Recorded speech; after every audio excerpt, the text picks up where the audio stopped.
Amables televidentes, estamos en la entrevista de propuesta semanal con el licenciado Ivanhoe NG Cortillas, economista, pero un hombre de una larga experiencia en el Estado, en la superintendencia, en la Contraloría, superintendencia de valores. Buenos días, como siempre, encantado, Ivanhoe, de tenerte. Buenos días, Ivanhoe, ¿cómo estás? Muchas gracias y de nuevo por darme la oportunidad, Ana Patricia, y a ti también, Ramón Núñez, por tenerme en forma casi frecuente sí, en este programa. Gracias. El compromiso es el telematutino la próxima. Sí. Ivanhoe, tú has escrito 2 artículos, como siempre brillantes, pero estos 2 artículos son muy enfocados. El de actual es señales de restricción monetaria y fiscal y desafío 2021. El otro tiene un título, dilo tú mismo, porque tiene un título. Lo que sabemos que no sabemos en la economía dominicana.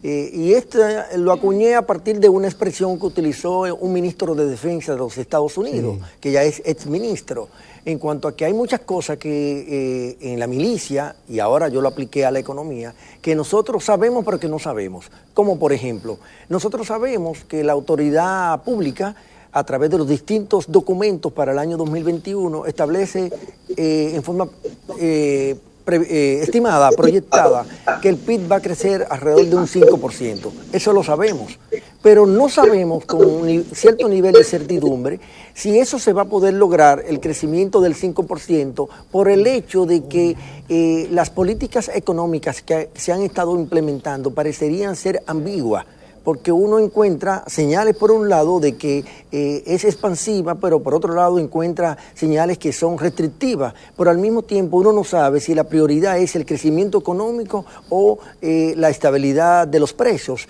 Entonces, por eso que digo que sabemos que no sabemos, porque sabemos que se aspira a crecer en un 5% de la economía dominicana, pero no sabemos, ante esas señales, digamos, difusas, de que podrá lograrse al cierre del 2021 que la economía dominicana crezca a esos niveles. Yo tengo muchas reservas respecto a esa proyección. Yo preferiría tratar de ser más realista que exageradamente optimista, ¿no?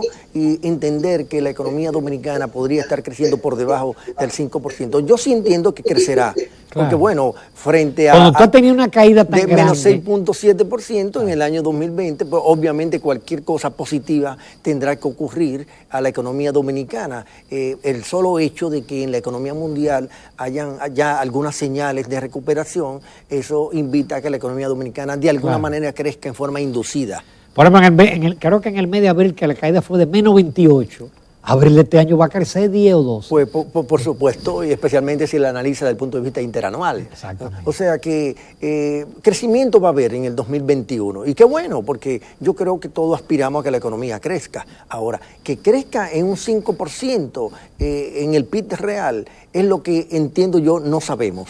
Pero cuando tú dices que hay señales confusas entre una política expansiva, una política apretada, ¿tú te refieres a la fiscal? No, a ambas. A ambas. En el caso de la fiscal, por ejemplo, usted encuentra que la presión del gasto público total, incluyendo las aplicaciones financieras, en el 2019 rondó alrededor del 22%, pero en el año 2020 rondó alrededor del 26%, pero ahora en el 2021, en el presupuesto de la Nación, ronda el 24%. ¿Qué significa eso? Que en el 2020 la política fiscal fue expansiva respecto al 2019 y respecto a cualquier otro año, pero en el 2021 se reduce en 2.5% esa presión del gasto público total sobre el PIB respecto al 2020, es decir, 2021 respecto al 2020. Entonces esa es una señal de restricción en el ámbito fiscal. Y en el ámbito monetario usted encuentra varias señales, pero difusas, especialmente difusas. Usted encuentra que la tasa de política monetaria se ha mantenido en alrededor de un 3%, luego que se redujo desde un 4.5% a un 3%. Esa fue una señal de política monetaria expansiva, porque invita a través del efecto multiplicador bancario a que la masa circulante aumente.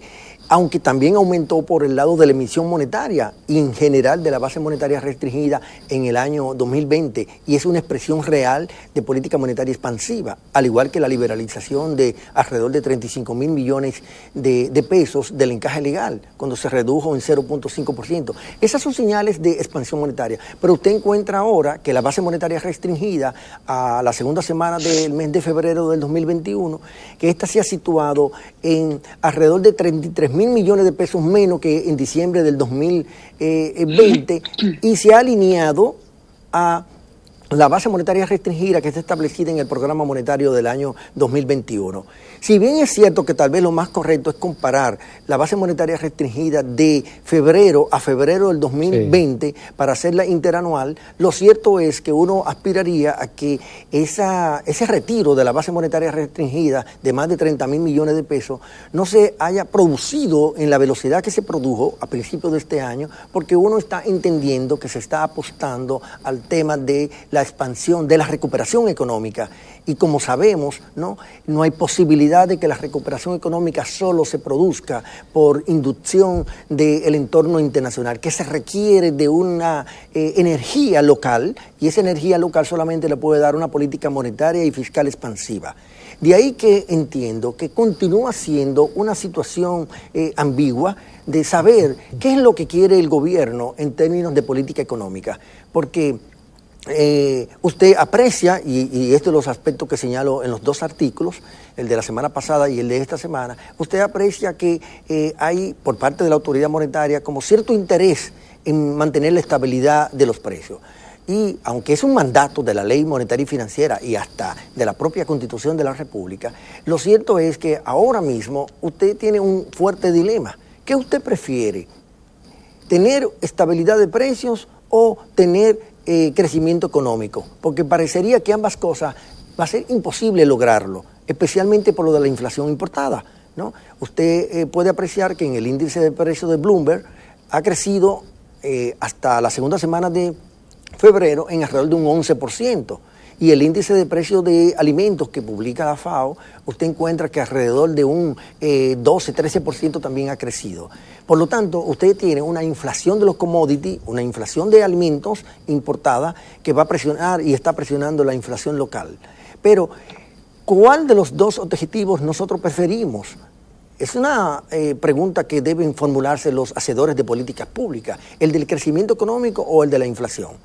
Parecería que el Banco Central se está anclando en su posición tradicional de mantener la estabilidad de los precios. Pero por el ámbito fiscal y por el ámbito del gobierno en general, no hay una señal clara de qué quiere entre ambas cosas. Idealmente uno quisiera y aspiraría a que ambas cosas se mantengan, es decir, estabilidad de precios y crecimiento, y crecimiento económico, pero parecería que no es posible, especialmente en un desmonte gradual, como ha venido ocurriendo, con mayores restricciones en términos de la política fiscal y en términos de la política monetaria. Por eso es que digo que la situación luce ambigua desde el punto de vista de la formulación e implementación de la política económica en la actual coyuntura. Adelante, Ana Patricia. El hecho de que ya se esté empezando a proporcionarse las vacunas y demás, ¿no crea un panorama un poquito más quizás esperanzador, alentador, y que quizás se está empezando a reactivar un poquito la economía no solo del país, sino la economía mundial? Definitivamente. ¿No trae esto como un nuevo aire? Definitivamente, Ana Patricia, que el hecho de que en muchos países, por ejemplo Israel, que ya acaba de anunciar que para abril va a hacer una apertura total de su país y de la economía, por el éxito que han tenido en la inoculación de todo el proceso de vacunación en ese país, gracias a un acuerdo que obtuvo con la empresa farmacéutica Pfizer, son buenas noticias para ese país y para el mundo, y otros avances que se han tenido en ir desmontando la letalidad y también la tasa de positividad de contagio por el COVID. Y eso es un señal positivo para la economía mundial. Sin embargo, en la República Dominicana todavía es prematuro decir con cierto nivel de certidumbre de que las cosas van a tener una recuperación importante de la economía dominicana, e incluso a que se haga una invitación a la reapertura de otras actividades, como por ejemplo el año escolar. Yo prefiero ser cauto en estas decisiones y avanzar hacia el control de la epidemia. Todavía nosotros tenemos una altísima tasa de positividad que ronda el 17%. Y si lo comparamos con el parámetro que tiene de referencia la Organización Mundial de la Salud, que lo sitúa en alrededor de un 5%, para decir que la epidemia por COVID está controlado, estamos entonces frente a una situación en la que la tasa de positividad dominicana todavía triplica esta tasa de positividad que establece la Organización Mundial de la Salud. Por lo tanto, yo creo que aunque es una buena señal de que ya en el país se haya comenzado, aunque en forma tímida, todo el proceso de inoculación a la población dominicana, y que para no tener nada es mejor tener eso, porque al menos a partir de el tipo de vacuna que se está inoculando en la República Dominicana, aunque tiene un nivel de eficacia baja, ayuda a reducir la morbilidad de gravedad en la enfermedad. Y eso naturalmente es un alivio, porque no solamente ayuda a bajar la tasa de letalidad, sino también que empieza a crear las condiciones para una mayor seguridad en las actividades tanto sociales como productivas. De manera que uno lo que espera es que el gobierno pueda profundizar todo el proceso de inoculación de las vacunas y que lo pueda hacer cuanto antes, que sea más agresivo incluso. Yo creo que el gobierno está en una excelente oportunidad de implementar este plan de vacunación, porque no hay sector que deje de apoyar este proceso de vacunación. Por lo tanto, como tiene todo el apoyo social, el escenario es ideal para profundizar toda esta vacunación y apostar a una más pronta recuperación económica en el país. Y por lo tanto, cuando hablamos de recuperación económica, estamos hablando también de recuperación del empleo. Porque si apreciamos las estadísticas del empleo, todavía el 31 de enero del 2017, de los que habían perdido empleo en el año 2020 por la pandemia, alrededor de 300,000 dominicanos, trabajadores del sector formal, no habían podido reincorporarse a la actividad productiva formal. Por lo tanto, sigue siendo un gran desafío para las políticas públicas, ¿no?, el poder desmontar estos reveses que ha tenido la economía y el aspecto social de la República Dominicana. Además, casi siempre cuando hay crisis, aunque la economía crece, el empleo no se recupera totalmente. Yo recuerdo cuando ustedes llegaron al gobierno en el año 2004, que venía de una crisis con una pérdida de empleo, de nivel de pobreza. Yo creo que tardó como 3 o 4 años volver al nivel previo a la crisis económica. Entonces, yo trato de conectar eso con la situación actual de que, bueno, podemos crecer este año hasta 6 si se quiere, pero eso no garantiza la recuperación del empleo. Pero además usted tiene el elemento de que hay un desmonte en las ayudas sociales, ¿sí? Teóricamente en abril ya se suspende el fase 1 y quédate en casa. Entonces, no podrían producirse conflictos sociales con la eliminación de esas ayudas conjuntamente con una recuperación del empleo que parece que podría llegar hasta el 22 o quién sabe. Definitivamente que hay evidencia empírica internacional y local que sostiene y puede sustentar, ¿no?, esa apreciación que usted señala, de que la recuperación económica siempre es más intensa que la recuperación del empleo.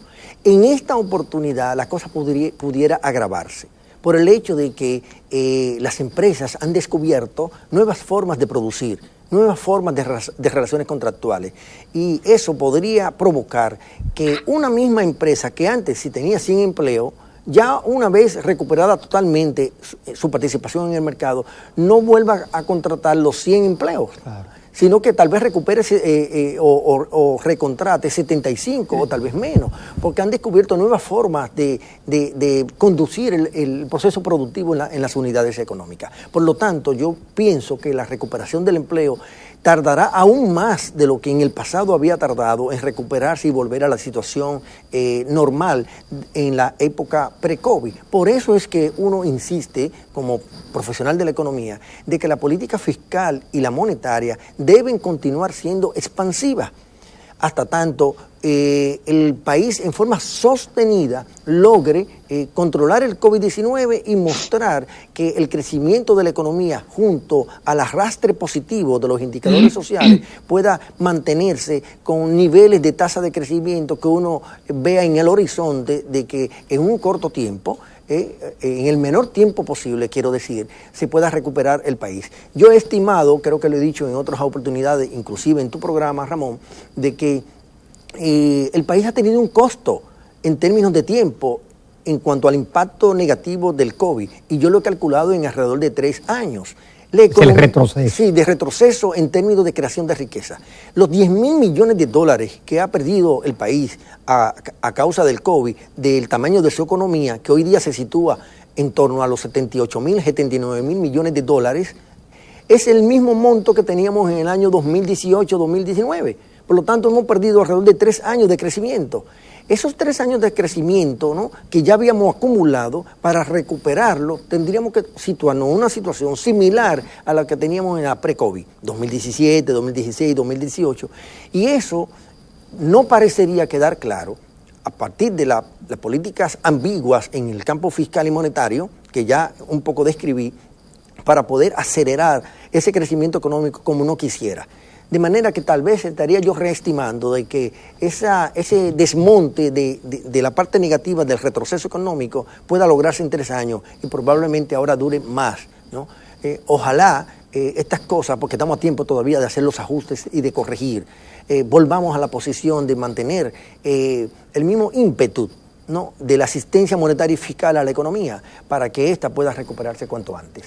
Tabanjo, en el segmento anterior tú tocaste un punto que todavía no te sentías seguro que fuera, no voy a utilizar la palabra segura, como que fuera propicio empezar la apertura de algunos sectores, como el sector escolar, del cual la mayoría de los padres, y me incluyo, abogamos porque se vaya haciendo de forma escalonada, semipresencial, segura, y haciendo lo que sería un prueba y error. ¿Por qué opinas eso, de que algunos sectores deben mantenerse cerrados mientras la mayoría de los sectores de la economía ya se han abierto? Entonces, ¿no hay como una contraposición entre esas cosas? Bueno, estamos cerrando educación y estamos abriendo esparcimientos, gimnasios, no sé. Bueno, lo primero es que el sector educativo no es un sector en el que podamos aplicar esta expresión que acabas tú de acuñar, de prueba y error. Porque estamos hablando entonces de calidad de vidas humanas, estamos hablando de vidas humanas, y eso hay que tenerlo muy en forma cuidadosa, manejarlo. La Constitución de la República, en su artículo 63, establece el derecho a la educación. Pero ese derecho de la educación, consignado constitucionalmente, establece claramente todo el tema de la equidad, del sentido de la oportunidad, del sentido de un enfoque integral de la educación y que no haya ningún tipo de discriminación.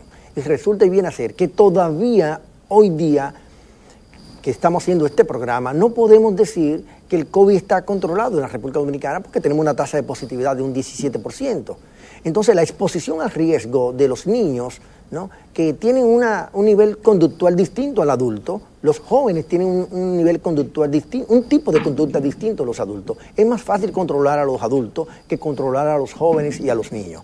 Por lo tanto, esos grupos de edad, de etario de edad, hay que tomarlo en consideración para el tema de la seguridad que se estaría tratando de proyectar para abrir las escuelas. Yo estoy de acuerdo con que se abran las escuelas, pero cuando tengamos el COVID controlado en la República Dominicana. Mientras tanto, yo prefiero perder el 10% de competitividad que se pierde por cada año escolar para entrar a la competitividad laboral en un mercado de trabajo.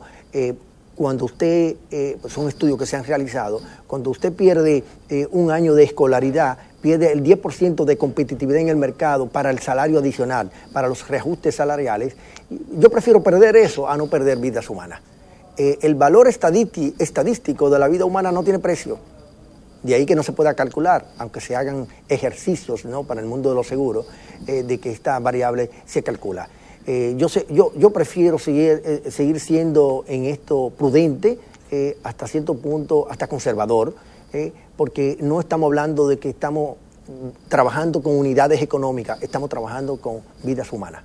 Pero los muchachos son asintomáticos también, no se mueren. Peor aún. Y se han demostrado. Peor aún, si son Muchísimos asintomáticos. estudios que la tasa de contagio en un colegio, tomando las medidas necesarias, es mucho más baja que en un supermercado, que en un banco. Porque lo que yo veo es que estamos cerrando ¿Y educación. Ana Patricia, cómo medir la tasa de contagio en una escuela si están cerradas? No es comparable. Bueno, hay países donde ya están abiertos al Países 100%. Países desarrollados, pero comparar Japón, Corea con nosotros es mucho la diferencia. O comparar China. Yo he visto el modelo de China, el de Taiwán, el de Corea, el de Japón y el de otras sociedades avanzadas europeas en cuanto a la reinserción escolar por el tema de la apertura del año escolar. Es muy distinto el tema allá que acá. Pero cuando tú dices...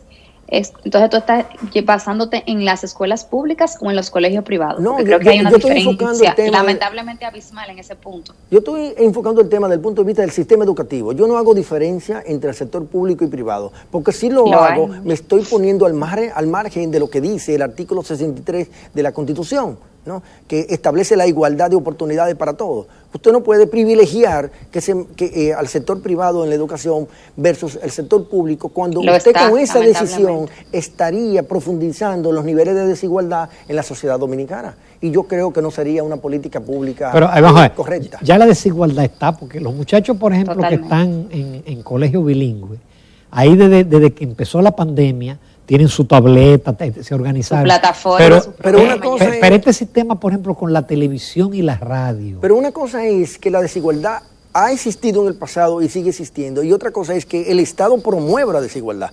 Son dos cosas distintas. Si usted le permite a los que están más aptos para que aperturen sus escuelas, para que abran sus escuelas, sus centros educativos, pues obviamente el sector privado tendrá mayor ventaja, especialmente los colegios más ranqueados desde el punto de vista del sector social a que participa. Y entonces usted, si privilegia a ese subsector del sector de la educación, estaría promoviendo una política pública a favor de un grupito versus la gran mayoría del sistema educativo. Yo creo que la obligación del Estado Dominicano es ser equilibrado, es ser justo en el manejo de una decisión como esta. Ya sé que se aprobó la apertura programada a futuro del año escolar en forma presencial, pero yo me pregunto, Israel empezó a implementar el proceso de vacunación a principios de diciembre del 2020 y es el país más exitoso en términos de inoculación. Y 82% ya de la población. Correcto, ¿no? Y cuando se supone que cuando el 70% de la población ha logrado ser vacunada, uno entiende que se ha logrado la inmunidad colectiva, ¿no? Partiendo de los estándares que están establecidos, aunque ya algunos consideran que debe ser el 90%, pero ya Israel está cerca de ese 90%. Y ellos han anunciado para abril de este año la apertura total de su país y de la economía y obviamente del sistema educativo. Y si aquí apenas llevamos unos cuantos miles de vacunados y no tenemos seguro que va a haber un suministro constante y a tiempo de las vacunas, no podríamos estar proyectando que el año escolar puede abrirse en abril, en mayo o en junio. No hay certidumbre sobre eso. Yo prefiero hacer planeación, ¿no? Con bases más reales y al mismo tiempo siendo más conservador. Y si las cosas terminan siendo favorable a la economía y al país, pues mejor. Y tomamos las decisiones que tengamos que tomar en ese momento, pero no crear ilusiones a la población como que ya el año escolar se va a abrir dando la sensación de que estamos mejor que antes. No, la tasa de positividad sigue siendo 17% y eso no es estar mejor que antes, porque que se haya bajado de 22 a 17 no significa que estamos en un punto ideal. Estamos 3 veces por encima del parámetro internacional de referencia, que es un 5%.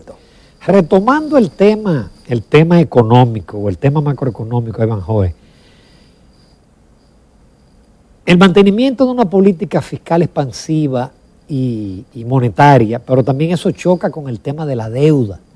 ¿Sí? Tenemos unos niveles que eran altos antes de la pandemia, porque en el pasado gobierno se duplicó la deuda en términos nominales y en términos del PIB. Entonces, no tenemos ahí una restricción. Es decir, podemos endeudarnos como, por ejemplo, 8.000 millones de dólares se tomó entre finales del año pasado y comienzo de en bonos soberanos, ¿podemos seguir a esa velocidad? Definitivamente que es difícil implementar una política económica al margen del concurso, de la participación, del financiamiento internacional, porque la República Dominicana no está en capacidad de generar de todos los recursos, ni siquiera en el pasado, en tiempos de normalidad. El ahorro local no es suficiente para financiar todas las necesidades de inversión que tiene el país. Y en este escenario, ahora más complicado por el tema de la pandemia mundial y la epidemia local, todavía es más acentuado ese problema. Yo creo que el país necesitará seguir endeudándose. Ahora, yo lo que creo es que la gestión de la deuda debe ser distinta. La deuda no debe seguir siendo para gasto corriente. La deuda debe cambiar su perfil, la nueva deuda, y dirigirse a gasto de capital, porque es la única que garantiza el repago a futuro de esos compromisos de pasivos internacionales que tendría la economía y el país, la República Dominicana. Por lo tanto, yo creo que el tema del endeudamiento es un tema que debe estar siempre sobre la mesa en una coyuntura como ahora. Y yo prefiero un endeudamiento para privilegiar la inversión que promueva creación de empleo y fortalezca la recuperación económica, a mantenerse en una actitud por el tema de manejar un déficit fiscal menor este año 2021 en forma vanidosa, porque se ha anunciado en el presupuesto de que lo están bajando de 7.7% a 3% previsible para el año 2021. Yo creo que esa es otra señal de restricción de la política fiscal, cuando es contraproducente en la coyuntura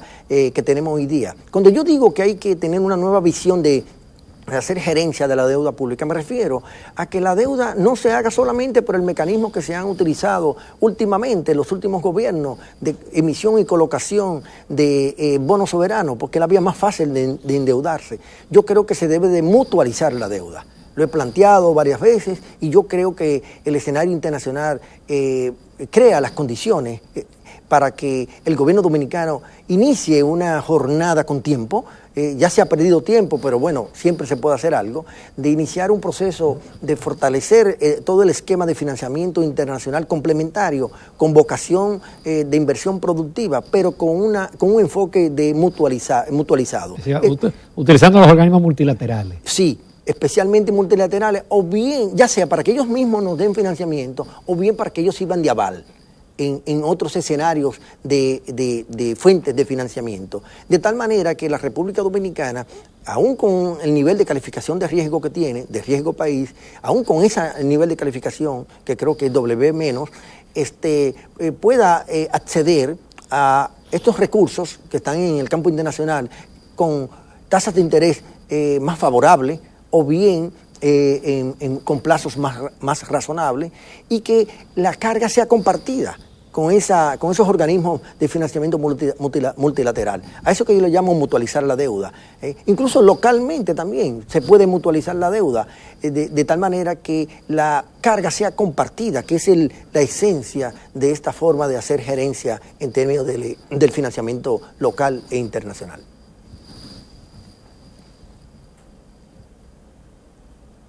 Adelante, Ana Patricia, porque en las plataformas siempre hay un delay.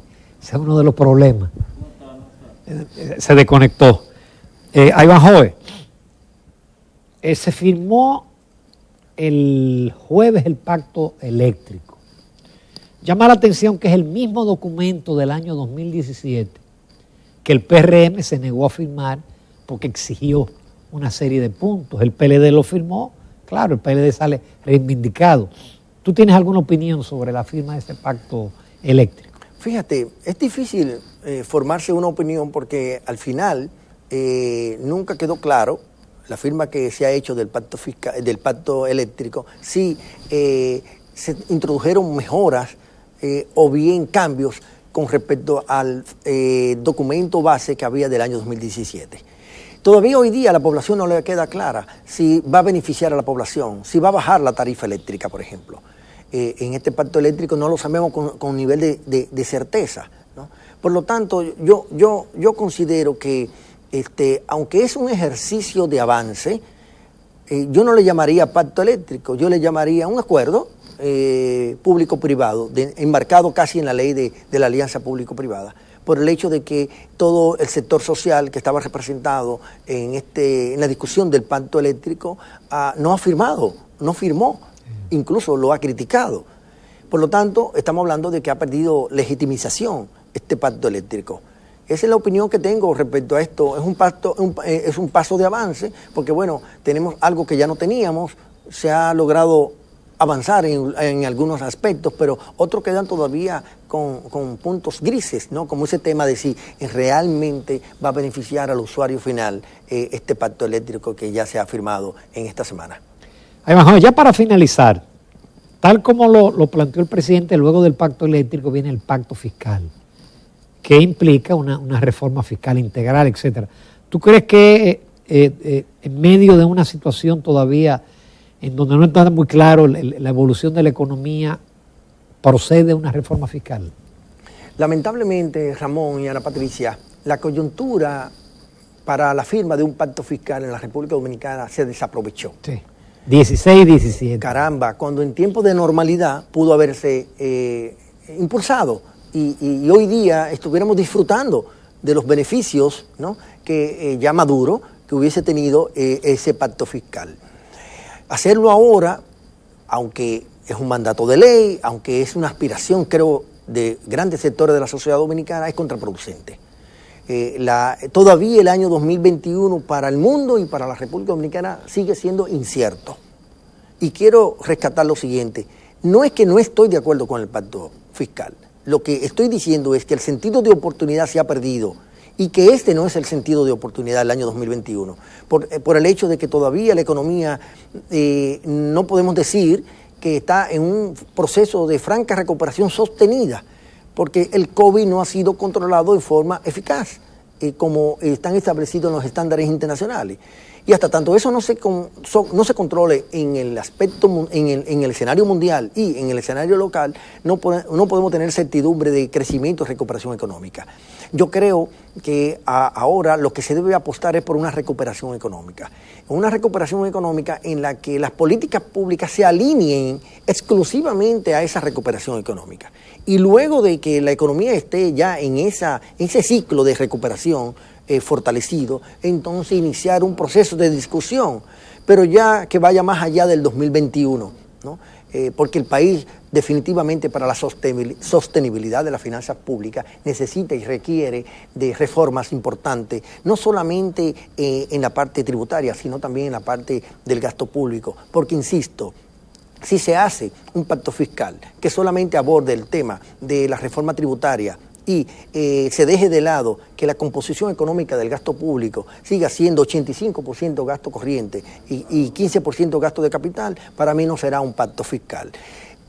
Y si sigue siendo que el 46% del gasto social, del gasto público total, se mantenga como se ha mantenido en los últimos años, no será un pacto fiscal. Debemos aspirar a que el gasto social sea más alto del 46%, debemos aspirar a que el gasto en inversión, el gasto de capital sea más de 15%, para nosotros poder hablar entonces de calidad del gasto público. Porque a veces cuando hablamos de calidad del gasto público solamente nos enfocamos a la parte de la transparencia, a la parte de controlar el tema de la corrupción, que es un componente importantísimo de la calidad del gasto público. Pero también, aparte de eso, la calidad del gasto público hay que medirlo en función del impacto que tiene el gasto público. Es decir, si usted destina 100 millones de pesos a un tipo de inversión y eso nada más te genera un descenso de la pobreza de un 1%, por ejemplo, hipotéticamente hablando, y esos mismos 100 millones de pesos usted lo invierte en otra área y genera una disminución de la pobreza en 2%, pues inclínese hacia el que tenga mayor impacto social, porque estamos hablando de un país con fuertes rezagos en términos sociales. Por lo tanto, cuando hablamos de pacto fiscal, yo considero y entiendo que debe enfocarse en forma integral el tema impositivo y el tema de la calidad del gasto público desde la perspectiva que lo he narrado. Además, joven, qué pena que se nos acabó el tiempo. Y qué bueno que no hablamos de política partidaria, sino solamente hablamos de economía. Bueno, siempre estoy a tu disposición para hablar también de política partidaria, claro, porque como sabemos, ¿no?, represento a la fuerza del pueblo. Perfectamente. Muchísimas gracias, Iván Joe. Amables televidentes, continuamos en Propuesta Semanal.